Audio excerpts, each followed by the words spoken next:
أنت الرحمن يا الله، أنت الرحيم يا الله، أنت السلام يا الله، أنت العزيز يا الله، أنت القدوس يا الله، أنت الجبار يا الله. ولله الأسماء الحسنى فادعوه بها. نحمده ونصلي على رسوله الكريم، أما بعد فأعوذ بالله من الشيطان الرجيم. بسم اللہ الرحمن الرحیم. رب اشرح لی صدری ویسر لی امری واحلل عقدۃ من لسانی یفقہوا قولی. ناظرین، پروگرام اللہ کے خوبصورت نام کے ساتھ آپ کی خدمت میں حاضر ہیں. آج ہم انشاءاللہ اللہ سبحانہ وتعالی کے نام الآخر پہ بات کریں گے. اس سے پہلے ہم نے اللہ سبحانہ وتعالی کے نام الاول پر بات کی. اس کے بالکل برعکس اب الآخر پہ بات ہوگی. اللہ سبحانہ وتعالی الاول بھی ہے اور الآخر بھی. الآخر کا معنی ہے باقی رہنے والا، یعنی جب ساری مخلوق فنا ہو جائے گی تو وہ باقی رہے گا، اس کے بعد کوئی چیز نہیں. مخلوقات کے فنا ہونے کے بعد باقی رہنے والا صرف وہی ہے. بقا صرف اس کی ذات کو ہے اور ہر چیز کی انتہا اسی کی طرف ہے. عربی زبان میں آخر کا لفظ کئی معنوں میں استعمال ہوتا ہے. نمبر 1، اول کے مقابل. نمبر 2، لمبی زمانی مدت تک باقی رہنا. نمبر 3، گنتی کے اعتبار سے پہلے کے بعد آنے والا، یعنی آخر میں آنے والا. نمبر 4، مقامات میں ایک مدت تک باقی رہنے کے معنوں میں، یعنی ابن عباس کی جیسے ایک حدیث میں آتا ہے کہ نبی صلی اللہ علیہ وسلم ممبر پر چڑھے، وَكَانَ آخِرَ مَجْلِسٍ جَلَسَهُ، کہ یہ آپ کی آخری مجلس تھی، یعنی ٹائم کے اعتبار سے سب سے آخری. پھر اسی طرح آخری کلام کے لیے بھی یہ لفظ استعمال ہوتا ہے، جیسے اللہ سبحانہ تعالیٰ کا یہ قول ہے وَآخِرُ دَعْوَاهُمْ عَنِ الْحَمْدُ لِلَّهِ رَبِّ الْعَالَمِينَ. وَآخِرُ دَعْوَاهُمْ، اور ان کی دعا کا خاتمہ یہ ہوگا، آخری بات یہ ہوگی، ان الحمد للہ رب العالمین، کہ سب تعریف اللہ کے لیے ہے جو تمام جہانوں کا رب ہے. قرآن مجید میں اللہ سبحانہ تعالیٰ کی یہ صفت یوں بیان ہوئی ہے هو الاول والآخر والظاہر والباطن وہو بکل شیء علیم. وہی سب سے پہلے ہے اور وہی سب سے آخر میں، اور وہی ظاہر ہے اور وہ چھپا ہوا ہے، اور وہ ہر چیز کو خوب جاننے والا ہے. حقیقت یہ ہے کہ اللہ سبحانہ تعالیٰ کی ذات اور اس کی صفات ہمیشہ کے لیے باقی رہنے والی، اس میں کسی قسم کی کوئی کمی ہونے والی نہیں ہے. قرآن مجید میں آتا ہے کل من علیہا فان ویبقى وجہ ربک ذو الجلال والاکرام. سورۃ الرحمن کی اس آیت کا مطلب ہے کہ ہر ایک جو اس زمین پر ہے فنا ہونے والا ہے، یعنی جو بھی پیدا ہوا ہے اسے ایک دن ختم ہو جانا ہے، اور تیرے رب کا چہرہ باقی رہے گا جو بڑی شان اور عزت والا ہے. جتنے بھی مخلوقات ہیں جو بھی پیدا ہوئی ہیں، ان سب کی فطرت کے اندر زوال ہے، فنا ہے، بقا نہیں. بقا صرف اللہ کی ذات کو ہے، اور یہی معنی الآخر کے ہیں جو اللہ سبحانہ تعالیٰ کا نام ہے. برا کہتے ہیں کہ نبی صلی اللہ علیہ وسلم نے فرمایا اللہم اسلمت وجہی الیک وفوضت امری الیک والجأت ظہری الیک رغبتا ورہبتا الیک لا ملجأ ولا منجا منک الا الیک. معنی کیا ہے کہ ہر چیز کی انتہا اللہ کی ذات پر ہے، ہر چیز اللہ سبحانہ تعالیٰ کی طرف لوٹتی ہے، ہر چیز اسی کے سپرد کی جانی چاہیے. ترجمہ اس دعا کا ہے اے اللہ میں نے اپنا چہرہ تیری طرف جھکا لیا، اے اللہ میں نے اپنا معاملہ تیرے سپرد کر دیا، اے اللہ میں ثواب کی توقع تجھ سے ہی رکھتا ہوں، اے اللہ میں تیرے ہی عذاب سے ڈرتا ہوں، اے اللہ تجھے ہی میں نے اپنا پشت پناہ بنا لیا اور تیرے سوا کہیں اور پناہ اور نجات کی جگہ نہیں ہے. یعنی ایک بندہ مومن کے دل میں اللہ سبحانہ تعالیٰ کے لیے جو مقام ہے، جو مرتبہ ہے، اس کا یہ تقاضا ہے کہ انسان اپنی ہر چیز، اپنی ہر کوشش کے بعد انجام کو، آخر کو اللہ سبحانہ تعالیٰ کے سپرد کر دے، اس کے حوالے کر دے. یہاں ایک سوال یہ پیدا ہوتا ہے کہ اگر اللہ سبحانہ تعالیٰ ہمیشہ کے لیے ہے اور اس کے بعد کوئی چیز باقی نہیں رہے گی، نہ باقی رہنے والی ہے، ہر چیز کو زوال اور فنا ہے، تو پھر یہ جو قرآن مجید میں آتا ہے جنت اور جہنم کے بارے میں کہ وہ ہمیشہ رہیں گے، یعنی جو لوگ جنت میں جائیں گے وہ بھی ہمیشہ رہیں گے اور جو جہنم میں جائیں گے وہ بھی ہمیشہ رہیں گے. جیسے قرآن مجید میں آتا ہے قال اللہ ھذا یوم ینفع الصادقین صدقہم لہم جنات تجری من تحتها الانہار خالدین فیہا ابدا رضی اللہ عنہم ورضوا عنہ ذالک الفوز العظیم. اللہ فرمائے گا یہ وہ دن ہے کہ سچوں کو ان کا سچ فائدہ دے گا، ان کے لیے باغات ہیں جن کے نیچے نہریں بہتی ہیں، وہ ان میں ہمیشہ رہنے والے ہیں، اللہ ان سے راضی ہو گیا اور وہ اللہ سے راضی ہو گئے، یہی بہت بڑی کامیابی ہے. اور جہنمیوں کے بارے میں اللہ تعالیٰ نے فرمایا وَمَن يَعْصِ اللَّهَ وَرَسُولَهُ فَإِنَّ لَهُ نَارَ جَهَنَّمَ خَالِدِينَ فِيهَا أَبَدًا، اور جو اللہ اور اس کے رسول کی نافرمانی کرے گا تو اس کے لیے جہنم ہے جس میں وہ ہمیشہ ہمیشہ رہیں گے. تو پھر ان دو چیزوں میں تطبیق کیسے ہوگی؟ اگر اللہ سبحانہ تعالیٰ ہمیشہ کے لیے اور ادھر سے کہا جا رہا ہے کہ جنت اور جہنم ہمیشہ کے لیے ہے، تو کیا یہ دو چیزیں آپس میں کنٹرڈکٹ نہیں کر رہی؟ نہیں، اس لیے کہ اللہ سبحانہ تعالیٰ اپنی ذات صفات کے ساتھ ہمیشہ کے لیے باقی ہے، اور جنت جہنم یہ کوئی بھی چیز جو باقی رہنے والی ہے اس کو اللہ سبحانہ تعالیٰ باقی رکھے گا. یعنی خود اس کی اپنی ذات کے اندر بقا نہیں ہے، وہ اپنی بقا کے لیے یا اپنے خلود کے لیے اللہ سبحانہ تعالیٰ کی محتاج ہے. تو جنت کب تک باقی رہے گی؟ جب تک اللہ باقی رکھنا چاہے. لیکن اللہ سبحانہ تعالیٰ اپنی ذات میں خود باقی ہے، تو یہ ایک بہت بڑا فرق ہے. اسی طرح جنت کے رہنے والے بھی، کیونکہ جب سب لوگوں کا فیصلہ ہو جائے گا، جنت والے جنت میں چلے جائیں گے، جہنم والے جہنم میں چلے جائیں گے، تو موت کو ایک مینڈی کی شکل میں لا کر ذبح کر دیا جائے گا، اور اس کے بعد موت نہیں آئے گی کسی چیز پر. جو باقی ہیں وہ ہمیشہ کے لیے باقی رہیں گے. تو اس کا مطلب کیا ہے کہ جب تک اللہ ان کو باقی رکھنا چاہے گا وہ باقی رہیں گے. وہ خود سے اپنی ذات کے اندر ان کی ایسی کوئی طاقت یا قوت نہیں کہ وہ باقی رہ سکیں. تو جنت والے جنت میں ہمیشہ رہیں گے کیونکہ اللہ ان کو ہمیشہ رکھے گا اور ان کو نئی نئی نعمتیں عطا ہوتی رہیں گی. اور اسی طرح جہنم والے جہنم میں ہمیشہ رہیں گے جب اللہ سبحانہ تعالیٰ جب تک ان کو رکھے گا اور جو بھی نئی نئی سزائیں ان کے لیے تجویز ہوں گی یا ان کو دی جائیں گی. پھر یہ ہے کہ جتنی بھی مخلوق ہے، یعنی جنت جہنم کے علاوہ جتنی بھی مخلوق ہے، مثلاً جنت والے اور جنت والوں کی جو نعمتیں وہ بھی باقی ہوں گی. جیسے اللہ تعالیٰ فرماتے ہیں وَالْآخِرَةُ خَيْرٌ وَأَبْقَىٰ، اور آخرت کہیں بہتر اور زیادہ باقی رہنے والی ہے. تو وہ بھی کیسے باقی رہنے والی ہے؟ یعنی اللہ تعالیٰ اس کو باقی رکھنے والا ہے کیونکہ اس نے اپنے بندوں کے لیے ایسی نعمتیں پیدا کی ہیں کہ جن کا کچھ شمار نہیں اور جن کی کوئی مثال نہیں اس دنیا میں. تو اس لیے حقیقت یہ ہے کہ اللہ ہی اول اور آخر ہے اور باقی تمام چیزیں اپنی بقا کے لیے اللہ سبحانہ تعالیٰ کی محتاج ہیں.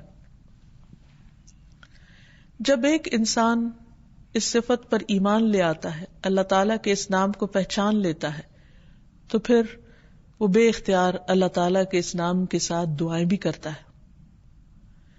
اور دعا انسان کی بندگی کا اظہار ہے، دعا ایک عبادت ہے.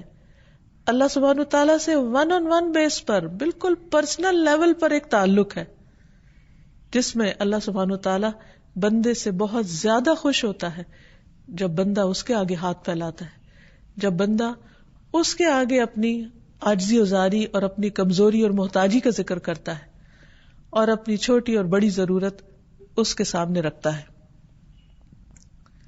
تو اس نام کے ساتھ بھی دعا کرنی چاہیے کیونکہ سارے معاملات اسی کی طرف جا کر ٹھہر جاتے ہیں، اسی کی طرف جا کر ان کا اختتام ہوتا ہے.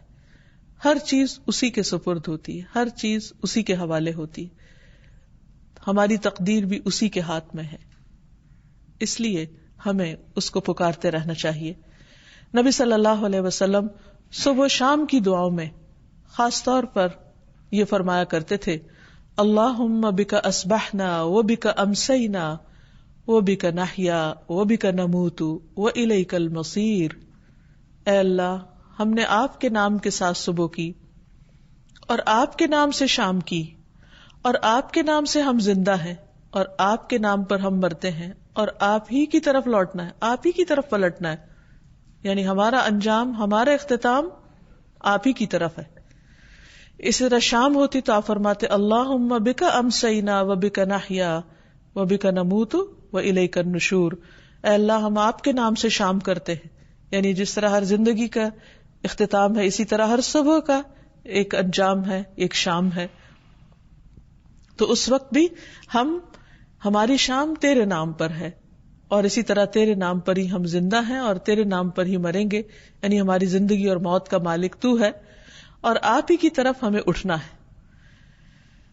پھر اسی طرح یہ ہے کہ جب ہم اللہ سبحانہ وتعالی کو اس نام سے جان لیتے ہیں تو پھر اسی کو اپنی غایت قرار دینا چاہیے کہ ہماری ساری امیدیں، ہماری ساری توقعات اسی کے ساتھ وابستہ ہو جانی چاہیے اور اس بات کا پورا یقین ہونا چاہیے کہ وہ ہے جو سب کچھ کرنے والا ہے. عام طور پر ہم انسانوں کی کمزوری یہ ہوتی ہے کہ جب ہم پریشان ہوتے ہیں تو انسانوں کے سہارے ڈھونڈتے ہیں، مادی سہارے ڈھونڈتے ہیں، وقتی سہارے ڈھونڈتے ہیں، کبھی ایک طرف جاتے ہیں کبھی دوسری طرف جاتے ہیں. لیکن ہم سب جانتے ہیں کہ اس کا نتیجہ کیا ہوتا ہے. ایسے میں انسان کو کبھی بھی مایوس نہیں ہونا چاہیے اور اس کو اللہ سبحانہ تعالیٰ ہی کی طرف رجوع کرنا چاہیے اور اس کے بعد کسی اور کی طرف نہیں، کیونکہ وہ الآخر ہے. ہماری آخری منزل وہی ہے، اس کے بعد کوئی اور نہیں. کہ اگر وہ ناراض ہو جائے تو کوئی اور ہم سے راضی ہو جائے یا وہ اس کو ہم سے راضی کر دے. اگر وہ نہ دے تو کوئی اور دے نہیں سکتا. پوری دنیا کے لوگ مل کر بھی اگر ہمیں کوئی فائدہ پہنچانا چاہیں تو نہیں پہنچا سکتے، اور سب مل کر اگر کوئی نقصان دینا چاہے تو بھی نہیں دے سکتے، کیونکہ آخری فیصلہ اس کا ہے. ہر چیز اسی کی طرف پلٹتی، اس کے فیصلے کو کوئی چیلنج نہیں کر سکتا، اس کے دیے ہوئے کو کوئی روک نہیں سکتا، کیونکہ اصل اتھارٹی اسی کے پاس ہے. تو اس لیے ہمیں اللہ تعالی اکیلے ہی کو اپنی غایت قرار دینا چاہیے.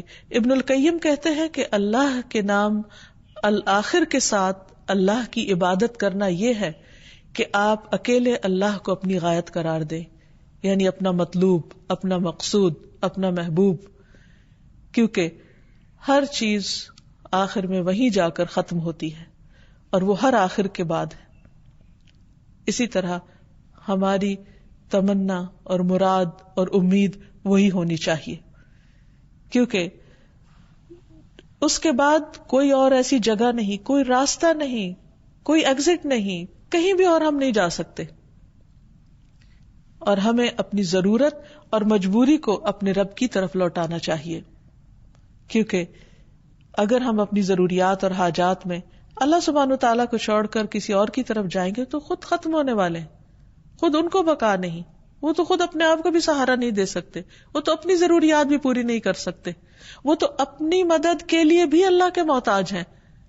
تو پھر ان کا سہارا لینے کی بجائے کیوں نہ ہم اللہ سبحانہ تعالیٰ ہی کی طرف جائیں اور کسی بھی تکلیف میں، تنگی میں، حاجت میں، ضرورت میں اللہ ہی کو اپنا ملجا و ماوا سمجھے، اسی کو اپنا مرجع سمجھے اور اسی کی طرف پلٹیں، کیونکہ وہ ہر چیز کا مالک ہے، ہر ایک کا رب ہے، جس کو چاہے عطا کرے اور جس کو چاہے روک دے.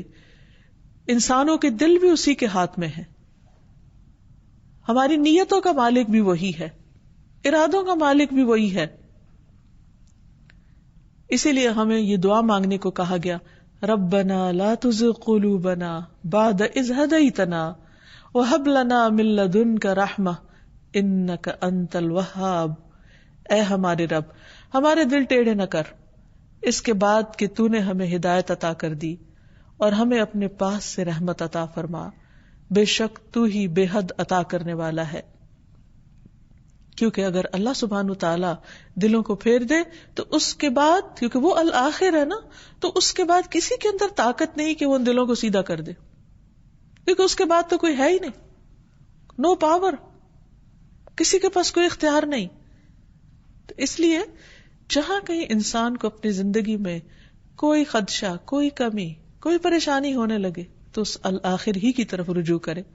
جیسے ہم دیکھتے ہیں کہ انبیاء علیہ السلام نے اپنی ضروریات میں اسی کو پکارا. زکریا علیہ السلام اپنے رب کی طرف لوٹتے ہیں، ساری زندگی اس سے مایوس نہیں ہوتے. جب عمر کا ایک طویل حصہ گزر جاتا ہے تو بھی دعا مانگتے رہتے ہیں، اور خاص طور پر جب حضرت مریم کے پاس وہ مختلف طرح کے پھل اور رزق پاتے ہیں تو ان کو اور زیادہ جوش آتا ہے. وہ ان کے لیے ایک موٹیویشنل پوائنٹ بنتا ہے اور اتنے ہی قوت کے ساتھ دعا مانگتے ہیں. عام طور پر جب ہم دعا مانگتے ہیں تو ہمارے اندر یقین کم ہوتا ہے. ہم سوچتے پتہ نہیں اللہ تعالیٰ قبول کرے گا یا نہیں. ہم اللہ کی قدرت کو نہیں دیکھتے، اس کی عظمت کو نہیں محسوس کرتے. ہم یہ دیکھتے ہیں کہ اسباب کتنے ہیں. اللہ سبحانہ وتعالیٰ کو تو اسباب کی ضرورت نہیں. یہ ٹھیک ہے کہ وہ اسباب کے پردے میں چیزیں عطا کرتا ہے، لیکن وہ اس کا محتاج نہیں ہے. سارے اسباب بھی اسی کی طرف لوٹتے ہیں، ان کا بھی کنٹرول کرنے والا وہی ہے، وہ بھی اسی کے اختیار میں ہے. اسی لیے ہم دیکھتے ہیں کہ زکریا علیہ السلام اس حال میں اللہ تعالیٰ کو پکارتے ہیں، کہتے ہیں رب انی وہن العظم منی واشتعل الرأس شیبا ولم اکن بدعائک رب شقیا. چپ کے اپنے رب کو پکارتے ہیں دل ہی دل میں، کیونکہ وہ تو دل کے اندر کی وسپرز کو بھی جانتا ہے. وَلَقَدْ نَعْلَمُ مَا تُوَسْوِسُ بِهِ نَفْسُهُ، یعنی انسان کے دل کے اندر کوئی خیال بھی اٹھتا ہے تو اس کو پتہ چل جاتا ہے. وہ دلوں کے راز جانتا ہے، وہ ہماری آہیں، ہمارے دکھ، ہماری تکلیفیں، ہماری سرگوشیاں سب سے واقف ہے. تو اس نے زکریا علیہ السلام کی سرگوشی بھی سنی. کہا اے میرے رب، میری ہڈیاں بوسیدہ ہو چکی ہیں، تو میری تو ہڈیاں بھی کمزور ہو گئی ہیں، بڑھاپے کی وجہ سے سر سفیدی سے بڑا کٹھا ہے، اتنا بوڑھا ہو گیا ہوں، لیکن پھر بھی میں مایوس نہیں ہوں، کیونکہ تو ہے اور ہر چیز تیری ہی طرف لوٹتی. تو الآخر ہے، جب کچھ نہیں رہے گا تو تو رہ جائے گا، تو ہی باقی رہے گا، اور جس کو تو دینا چاہے اسے کوئی روک نہیں سکتا. تو کہتے ہیں کہ تجھے پکار کر کبھی میں محروم ہوا ہی نہیں. نبی صلی اللہ علیہ وسلم بھی اسی طرح گڑ گڑا کر اللہ سبحانہ تعالیٰ سے دعائیں کرتے ہیں. نبی صلی اللہ علیہ وسلم نے ایک دفعہ قبلہ رخ ہو کر دعا کے لیے اپنے ہاتھوں کو اٹھایا اور اپنے رب سے گڑ گڑا کے دعا مانگنا شروع کی. اللہم انجز لی ما وعدتنی، اللہم آتی ما وعدتنی، اللہم ان تہلک هذه العصابة من اہل الاسلام لا تعبد فی الارض. اے اللہ میرے لیے اپنے کیے ہوئے وعدے کو پورا کر دے. اے اللہ اپنے وعدے کے مطابق عطا فرما دے. اے اللہ اگر اہل اسلام کی یہ جماعت ہلاک ہو گئی تو زمین پر پھر تیری عبادت کبھی نہ کی جائے گی. یہ جنگ بدر کے موقع پر آپ نے دعا کی تھی. آپ صلی اللہ علیہ وسلم برابر اپنے رب سے ہاتھ دراز کیے ہوئے دعا کرتے رہے، قبلے کی طرف منہ کر کے دعا مانگتے رہے. حالانکہ آپ اللہ کے محبوب ہیں، لیکن آپ دیکھیے کہ پھر بھی کس شدت کے ساتھ مانگ رہے ہیں. یہاں تک کہ آپ کی چادر مبارک آپ کے شانے سے گر پڑی، یعنی جو اوپر کی چادر تھی وہ گر گئی، لیکن پھر بھی آپ نے چادر نہیں اٹھائی اور اپنے ہاتھ اٹھائے رکھے. اتنے میں ابو بکر رضی اللہ تعالیٰ عنہ آئے اور آپ کی چادر کو اٹھایا، اسے آپ کے کندھے پہ ڈالا اور پیچھے سے آپ سے لپٹ گئے اور کہنے لگے اے اللہ کے نبی، آپ کی اپنے رب سے دعا کافی ہو چکی ہے، عنقریب وہ اپنے کیے ہوئے وعدوں کو پورا کرے گا.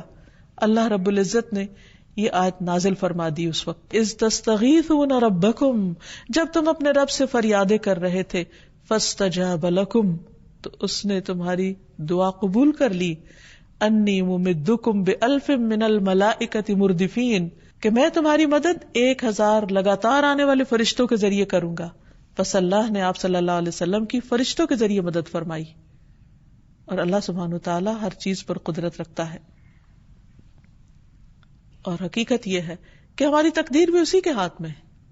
دعا تقدیر کو بھی بدل دیتی ہے. وہ جو چاہتا ہے رکھتا ہے, جو چاہتا ہے مٹاتا ہے, اور اصل کتاب اسی کے پاس ہے, اس پر اسی کا اختیار ہے. تو اس لیے ہمارا کام یہ ہے کہ ہم اپنی ہر غایت, منزل, منتہا اسی کو سمجھیں, کیونکہ ہر آنے والی مصیبت کو وہی ٹال سکتا ہے, ہر بلا کو وہی ٹالتا ہے, کوئی اور نہیں. ہر مشکل کو وہی آسان کرتا ہے.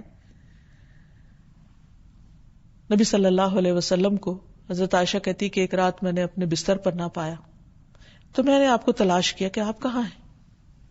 دیکھا کہ آپ اپنی نماز کی جگہ پر ہیں, تو میرا ہاتھ آپ کے تلوے پہ جا پڑا, اس حال میں کہ آپ کے پاؤں زمین پر نصب تھے, گڑھے ہوئے تھے, سجدے میں پڑے ہوئے تھے آپ, اور آپ فرما رہے تھے اللہم اعوذ برضاک من سخطک وبمعافاتک من عقوبتک واعوذ بک منک لا احصی ثناء علیک انت کما اثنیت علی نفسک. اے اللہ, میں تیری ناراضگی سے, تیری رضامندی کی اور تیری سزا سے, تیری معافی کی پناہ چاہتا ہوں, اور میں تجھ سے ڈر کر تیری ہی پناہ میں آتا ہوں. آپ دیکھیے کہ عام طور پر جب انسان کسی انسان سے ڈرتا ہے تو اس سے بھاگ نکلتا ہے, لیکن جب ہم اللہ سے ڈرتے ہیں تو اس کی طرف اور رغبت کرتے. کتنا پیارا ہے ہمارا رب کہ جب ہم اس کی نافرمانی کر بیٹھتے ہیں, جب ہمیں یہ پتہ بھی چل جائے کہ وہ ناراض ہے ہم سے, تو پھر ہمیں اس سے دور نہیں جانا, اس کو راضی کرنا, اسی کی طرف جانا, اور وہ اپنی پناہ میں لے لیتا ہے. تو نبی صلی اللہ علیہ وسلم نے فرمایا میں تیری تعریف کرنے کی طاقت نہیں رکھتا, تو ویسا ہی ہے جیسے تو نے خود اپنی ثنا بیان کی. یعنی میری استطاعت میں نہیں کہ میں تیری حمد و ثنا اس طرح بیان کر سکوں جیسے کرنے کا حق ہے, اور جس خوبصورت انداز میں اے رب تو نے خود اپنی حمد و ثنا بیان کی, وہی تیرے لائق ہے. پھر حقیقت یہ ہے کہ ہم پر جتنا بھی فضل اور رحمت ہے اسی کی ہے, اور ساری مشکلات کو آسان کرنے والا وہی ہے. اللہ تعالیٰ فرماتے ہیں وَإِن يَمْسَسْكَ اللَّهُ بِضُرٍّ فَلَا كَاشِفَ لَهُ إِلَّا هُوَ وَإِن يُرِدْكَ بِخَيْرٍ فَلَا رَادَّ لِفَضْلِهِ يُصِيبُ بِهِ مَن يَشَاءُ مِنْ عِبَادِهِ وَهُوَ الْغَفُورُ الرَّحِيمُ. اور اگر اللہ تجھے کوئی تکلیف پہنچائے تو اس کے سوا کوئی دور نہیں کر سکتا. تو اس لیے آخری منزل ہماری وہی ہونی چاہیے, سب سے پہلے بھی اسی کا خیال آنا چاہیے, اور سب سے آخر میں بھی اسی کا آنا چاہیے. کیونکہ اگر وہ تیرے ساتھ کسی بھلائی کا ارادہ کر لے تو کوئی اس کے فضل کو ہٹانے والا بھی نہیں. وہ اسے اپنے بندوں میں سے جس کو چاہتا ہے پہنچاتا ہے, یعنی اپنے بندوں میں سے جس کو چاہتا ہے نوازتا ہے. وہی بے حد بخشنے والا, نہایت رحم فرمانے والا ہے. تو جب انسان اللہ تعالیٰ کی صفت کو پہچان لیتا ہے تو پھر ہو نہیں سکتا کہ بندہ اللہ سبحانہ و تعالیٰ کی نافرمانی کرے اور اس کو ناراض کرے, کیونکہ الآخر کی معرفت کا لازمی نتیجہ ہے کہ تمام مخلوقات اس کی بارگاہ میں سر جھکا دیں, کیونکہ اس سے آگے ہم کہیں بھاگ کے نہیں جا سکتے. اس کی نافرمانی کر کے نہ ہمیں آسمان پناہ دے گا, نہ زمین دے گی, نہ کوئی پہاڑ اور نہ کوئی کھو اور نہ کوئی غار, کہیں بھی کوئی ایسی چیز نہیں کہ جو ہمیں پھر اللہ تعالیٰ سے بچا لے, اس کی ناراضگی اور اس کے غضب سے بچا لے.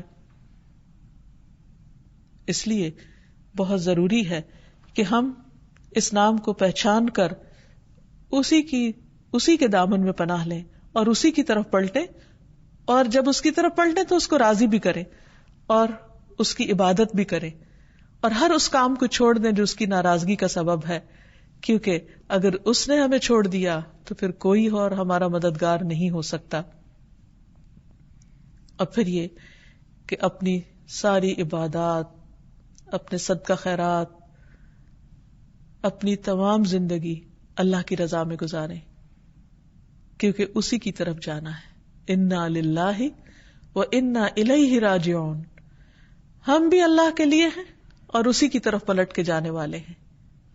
جب ہمارا انجام اس کے ہاتھ میں ہے, ہماری آخری منزل اس کے پاس ہے, جزا اور سزا کا فیصلہ اس کے ہاتھ میں ہے, تو پھر کسی اور کو خوش کرنے کا کیا مطلب, اس کو ناراض کر کے. تو خوش قسمت ہے وہ انسان جس کو یہ ڈھنگ آ جائے کہ اس کو راضی کرنے کے لیے باقیوں کی ناراضگی مول لے سکے. کیونکہ اس کو راضی کرنے میں کیا چیز حائل ہوتی ہے, کیا چیز رکاوٹ بنتی ہے؟ عام طور پر لوگوں کا ڈر, معاشرے کا خوف, دوسرے مجھے کیا کریں گے, مجھے لیبل کر دیں گے اور مجھے نکو بنائیں گے, میرا مذاق اڑائیں گے.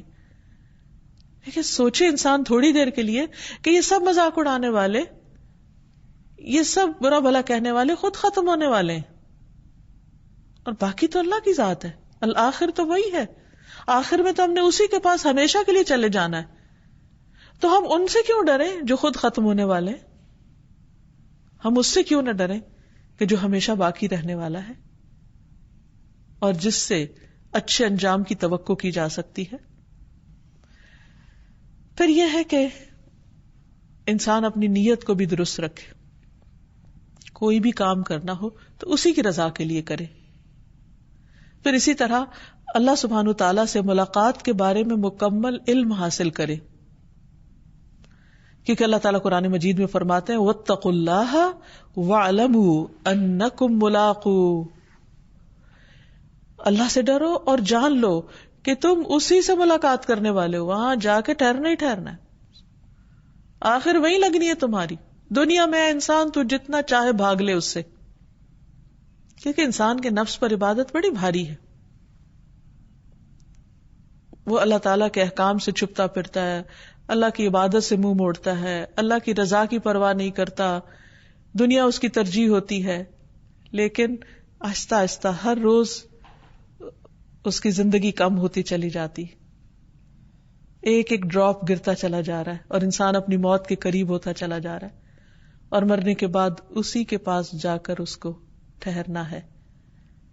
وَاعْلَمُوا أَنَّكُمْ مُلَاقُوهُ, جان لو تمہیں اس سے ملاقات کرنی ہی کرنی ہے. تو سوچئے پھر جب اس کے سامنے ہم جا کر کھڑے ہوں گے تو کیسا منظر ہوگا. نبی صلی اللہ علیہ وسلم نے فرمایا کہ تم میں سے کسی کے قدم اس وقت تک میدان حشر سے ٹل نہ سکیں گے جب تک 5 باتوں کا جواب نہ دے دے کہ عمر کہاں گزاری, جوانی کہاں لگائی, علم پر عمل کتنا کیا, مال کہاں سے آیا, کہاں خرچ کیا, جسم کو کس کام میں گلایا. تو اس لیے اس دن کے جو اللہ کی ملاقات کا دن ہے, اس کی ساری تفصیلات اور جزیات ہمیں معلوم ہونی چاہیے کہ ہماری اس جرنی کا میپ کیا ہے, کہاں کہاں سے گزرنا ہے, حشر کیسے ہوگا, دوبارہ کیسے اٹھیں گے, اعمال نامے کیسے تقسیم ہوں گے, اعمال نامے تولے کیسے جائیں گے, حوض کوثر کہاں ہوگا, پل صراط کہاں ہوگا, وہ کیسا ہوگا, اس سے پار ہونے کے بعد کیا پیش آئے گا, جنت میں داخلہ کیسے ہوگا, اللہ سبحانہ تعالیٰ سے جنت میں کیسے ملاقات ہوگی, وہ کون سے کام کرنے چاہیے کہ ہم اس کے دیدار کے قابل ہو سکیں, کیونکہ اس سے بڑی لذت اور اس سے بڑی نعمت کوئی نہیں. تو ان چیزوں کا علم حاصل کرنا, درست علم حاصل کرنا, یقینی علم حاصل کرنا نہایت ضروری ہے. اور پھر یہ کہ صرف علم حاصل نہ کر لے بلکہ انسان اپنی زندگی اس کے مطابق گزارے اور اس کے لیے کوشش کرتا رہے, کیونکہ اللہ سبحانہ وتعالیٰ فرماتے ہیں وَمَنْ أَرَادَ الْآخِرَةَ وَسَعَى لَهَا سَعْيَهَا فَأُولَئِكَ كَانَ سَعْيُهُمْ مَشْكُورًا, کہ جو آخرت کا ارادہ کر لے کہ میں نے وہاں کامیاب ہو کے ٹھہرنا, جو اس بات کو اپنی منزل بنا لے اور اس کے لیے اتنی کوشش کرے جتنی کرنی چاہیے, جتنا حق ہے کرنے کا. یہ نہیں کہ کہے, تمنا رکھے, امید اور آرزو کرے کہ میں آخرت میں کامیاب ہو جاؤں, لیکن اس کے بعد عمل کچھ بھی ایسا نہ کرے جو کامیابی کی طرف لے جانے والا ہو, تو یہ بات درست نہیں ہوگی. اللہ تعالیٰ فرماتے جو ارادہ کرے اور اس کے بعد کوشش میں بھی لگ جائے جیسی کوشش ہونی چاہیے, تو ایسے لوگوں کی کوشش قابل قدر ٹھہرے گی, ان کی کوشش قبول کر لی جائے گی, ان کو اس کوشش کا بدلہ دیا جائے گا. سورۃ النجم میں اللہ تعالیٰ فرماتے ہیں وَأَن لَّيْسَ لِلْإِنسَانِ إِلَّا مَا سَعَى, اور نہیں ہے انسان کے لیے مگر وہی جس کی وہ کوشش کرے. انسان کو وہ ملے گا جس کے لیے وہ بھاگ دوڑ کرتا ہے. وَأَنَّ سَعْيَهُ سَوْفَ يُرَى, اور یقیناً اس کی کوششیں دیکھی جائیں گی, یعنی قیامت کے دن اس کا نامہ اعمال سامنے لا کر دیکھا پرکھا جائے گا. اللہ سبحانہ و تعالیٰ صرف فرشتوں کا لکھا ہوا ہی نہیں, براہ راست خود بھی علم رکھتے ہیں, انسان کے ہاتھ پاؤں بھی بولیں گے, اور انسان کے سینے کے اندر جو نیتیں اور ارادے وہ بھی سامنے لا کے رکھے جائیں گے. وَحُصِّلَ مَا فِي الصُّدُورِ, پھر ان سب کوششوں کو وہاں جب لا کے رکھا جائے گا تو پھر نتیجہ کیا ہوگا. فرمایا ثُمَّ يُجْزَاهُ الْجَزَاءَ الْأَوْفَى, پھر اسے اس کا بدلہ دیا جائے گا، پورا پورا بدلہ. وَأَنَّ إِلَىٰ رَبِّكَ الْمُنْتَهَىٰ، اور یہ کہ بے شک تیرے رب ہی کی طرف آخر کار پہنچنا ہے، انتہا تو وہی ہے، جانا تو وہی ہے. اس لیے اس کی تیاری کرنا ضروری ہے. اور یہ بھی یاد رکھے کہ موت سے پہلے اللہ سبحانہ تعالیٰ سے ملاقات ممکن نہیں. نبی صلی اللہ علیہ وسلم نے فرمایا تم اپنے رب عز و جل کو نہیں دیکھ سکتے یہاں تک کہ تم وفات پا جاؤ. تو اس لیے ہمیں اپنی موت کو سامنے رکھ کر جینا ہے، اور اس سبق کو یاد رکھنا ہے کہ ہم ہر روز اس کی طرف بڑھ رہے ہیں. اللہ سبحانہ تعالیٰ فرماتے ہیں یا ایھا الانسان انک کادح الی ربک کدحا فملاقیہ فاما من اوتی کتابہ بیمینہ فسوف یحاسب حسابا یسیرا وینقلب الی اہلہ مسرورا واما من اوتی کتابہ وراء ظہرہ فسوف يدعو ثبورا ويصلى سعیرا انہ کان فی اہلہ مسرورا. اے انسان، بے شک تو مشقت کرتے کرتے اے انسان بے شک تو مشقت کرتے کرتے اپنے رب کی طرف جانے والا ہے. یعنی اس دنیا میں انسان روز تھکتا ہے، بھاگ دوڑ کرتا ہے، لیکن یہ بھول جاتا ہے کہ ایک دن جو ختم ہوا وہ رب کے طرف جانے کا رستہ اور قریب ہوا، وہ موت کے قریب ہوا، وہ اپنی قبر کے قریب ہوا، وہ حشر کے قریب ہوا، وہ اپنے آخری انجام کے قریب ہوا. اے انسان تو مشقت کرتے کرتے اپنے رب کی طرف جانے والا ہے، سخت مشقت، پھر اس سے ملنے والا ہے، ملاقات ہوگی. ایک حدیث میں آتا ہے کہ انسان اس حال میں اپنے رب سے ملے گا کہ اس کے دائیں ہاتھ میں اس کے اچھے عمل، بائیں ہاتھ میں اس کے برے عمل، سامنے جہنم دہک رہی ہوگی. نبی صلی اللہ علیہ وسلم فرمایا اگر حال یہ ہے تو اس آگ سے بچنے کی فکر کرو، خواہ کھجور کا آدھا ٹکڑا ہی کیوں نہ دو، اتنا بھی صدقہ کر سکو تو کر ڈالو، شاید یہی صدقہ وہاں کام آ جائے اور اسی سے نجات ہو جائے، کیونکہ وہاں حساب ہوگا. تو فرمایا لیکن وہ شخص جسے اس کا نامہ اعمال اس کے دائیں ہاتھ میں دیا گیا سو ان قریب اس سے حساب لیا جائے گا، آسان حساب. یعنی اس کو اللہ تعالیٰ اس کے اعمال کو دیکھ کر صرف نظر فرمائیں گے، اور وہ اپنے گھر والوں کی طرف خوش خوش واپس آئے گا. حساب کے بعد جیسے کوئی ایگزام دے کر آتا ہے، کوئی انٹرویو دے کر آتا ہے، وائوا دے کر آتا ہے، تو پھر اپنے گھر والوں کو آ کر ساری رودات بتاتا ہے. لیکن وہ شخص جسے اس کا نامہ اعمال اس کی پیٹھ پیچھے دیا گیا تو عنقریب وہ بڑی ہلاکت کو پکارے گا، موت کو پکارے گا. لیکن موت کہاں، وہ بھڑکتی ہوئی آگ میں جا داخل ہوگا. بلا شبہ وہ اپنے گھر والوں میں بڑا خوش تھا، یعنی اپنی دنیا میں بہت مگن تھا، اور اس نے اپنے اس آخری دن کو، آخری وقت کو، اور اللہ سبحانہ تعالیٰ سے اس آخری ملاقات کو یاد نہیں رکھا. اس کی پرائرٹی دنیا تھی، اس کی ترجیحات دنیا تھی. تو مومن ہمیشہ اللہ سے ملاقات کا نہ صرف یہ کہ انتظار کرتا ہے، اس کا یقین رکھتا ہے، اس کا شوق بھی رکھتا ہے. رسول اللہ صلی اللہ علیہ وسلم نے فرمایا جو اللہ سے ملاقات کرنے کو پسند کرتا ہے اللہ بھی اس سے ملاقات کرنے کو پسند کرتا ہے، اور جو اللہ سے ملاقات کرنے کو ناپسند کرتا ہے اللہ بھی اس سے ملاقات کرنے کو پسند نہیں کرتا. پھر یہ کہ جو شخص اس نام کو سمجھتا ہے، جان لیتا ہے، اسے چاہیے کہ اللہ کی ناراضگی سے ڈرتے ہوئے دنیا میں زندگی بسر کرے. اللہ تعالیٰ فرماتے ہیں مجھے میری عزت کی قسم میں اپنے بندے پر نہ دو امن جمع کرتا ہوں نہ دو خوف. اگر میرا بندہ دنیا میں مجھ سے امن میں رہا تو اسے بندوں کے حشر والے دن خوف دلاؤں گا، اور جو مجھ سے دنیا میں ڈر گیا تو لوگوں کے جمع ہونے والے دن اسے امن عطا کروں گا. پھر یہ کہ انسان اپنی آخرت کی تیاری اس طرح رکھے کہ معلوم نہیں کس وقت کال آ جائے، کس وقت جانا پڑے. اپنے فرائض کو ادا کر کے رکھے، اپنے قرض چکا کے رکھے، لوگوں کے حقوق ادا کر کے رکھے. یعنی جیسے کسی بھی سفر میں جانا ہوتا ہے تو انسان کانشیسلی اپنے وقت کا استعمال کرتا ہے کہ تھوڑی دیر رہ گئی ہے، اتنے دن رہ گئے ہیں، اتنے گھنٹے رہ گئے ہیں، اور اس کی مجھے پوری تیاری کر لینی چاہیے، کیونکہ سفر اگر لمبا ہے اور ضرورت کا سامان نہیں تو بہت مشکل پیش آئے گی. تو اسی طرح اپنی آخرت کے سفر کے بارے میں بھی انسان کانشیس رہے اور اپنی طرف سے پوری تیاری کرے. پھر اس تیاری میں عام طور پر انسان کو کچھ سیکریفائسز کرنی پڑتی ہیں. بعض اوقات دنیا کا کچھ حصہ صرف اس لیے چھوڑنا پڑتا ہے کہ وہ آخرت کے لیے نقصان دہ ہے. بالکل ایسے ہی جیسے ایک شخص بیمار ہو جاتا ہے تو اس کو خوراک میں سے، غذا میں سے کچھ چیزیں کم کرنی پڑتی ہیں، ہاں اس کے لیے کتنی پسندیدہ ہوں. کس لیے؟ کیونکہ اس کے پاس اب کوئی چوائس نہیں، یا یہ کہ وہ زندگی کو بچائے اور اپنی اس خوراک کو کم کر دے جو نقصان دہ ہے، اور یا پھر یہ کہ چند دن کے لیے وہ مزے کر لے اور بعد میں ہلاکت کا شکار ہو. تو عقل مند وہی ہوگا کہ جو زندگی چاہے گا، جو بقا چاہے گا، اور اس کے لیے وہ اپنی کچھ پسندیدہ چیزوں کو چھوڑ بھی دے گا. اسی طرح جب انسان اپنی آخرت کو چاہتا ہے تو وہ اپنی دنیا کو اس کے لیے قربان کر سکتا ہے. اور وہ کیسے؟ جیسے صبح کے وقت فجر کی نماز کے لیے اپنا بستر چھوڑنا، اپنی نیند قربان کرنا، خواہ کتنی بھی گہری نیند آئی ہو تو انسان اس وقت بستر چھوڑ دیتا ہے، کیونکہ اسے پتا ہے کہ ایک دن اپنے رب کے سامنے جا کھڑے ہونا، وہ پوچھے گا کہ یہ تم سوتے رہے، مجھ سے کب پیار تھا، نیند تمہیں پیاری تھی. تو اس لیے اس کی قربانی یہیں سے شروع ہو جاتی ہے، دن کے آغاز سے ہی. پھر اسی طرح کچھ اور کھانے پینے کی چیزیں اسے پسندیدہ ہو سکتی ہیں، لیکن اللہ سبحانہ وتعالیٰ کے ہاں وہ حرام ہو سکتی ہیں، ناپسندیدہ ہو سکتی ہیں. اسی طرح کچھ کام، کچھ پیشے، کچھ اور چیزیں جو اس کی ناراضگی کے ہیں. تو جو بندہ اللہ سبحانہ وتعالیٰ سے ملاقات چاہتا ہے تو وہ ان چیزوں کو چھوڑ دیتا ہے.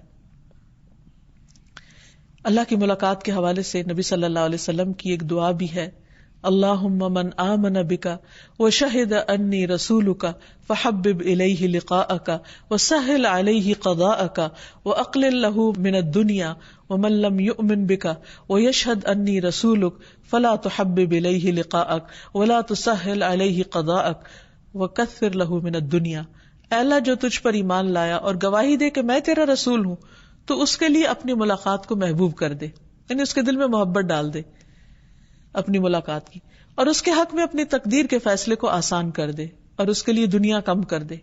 اور جو تجھ پر ایمان نہیں لایا اور نہ یہ گواہی دی کہ میں تیرا رسول ہوں، تو اس کے لیے اپنی ملاقات کو محبوب نہ کر اور نہ اس کے حق میں اپنی تقدیر کے فیصلے کو آسان کر، اور اس کو دنیا زیادہ دے دے تاکہ وہ دنیا میں ہی غافل ہو کر پھر اپنی آخرت کو بھول جائے.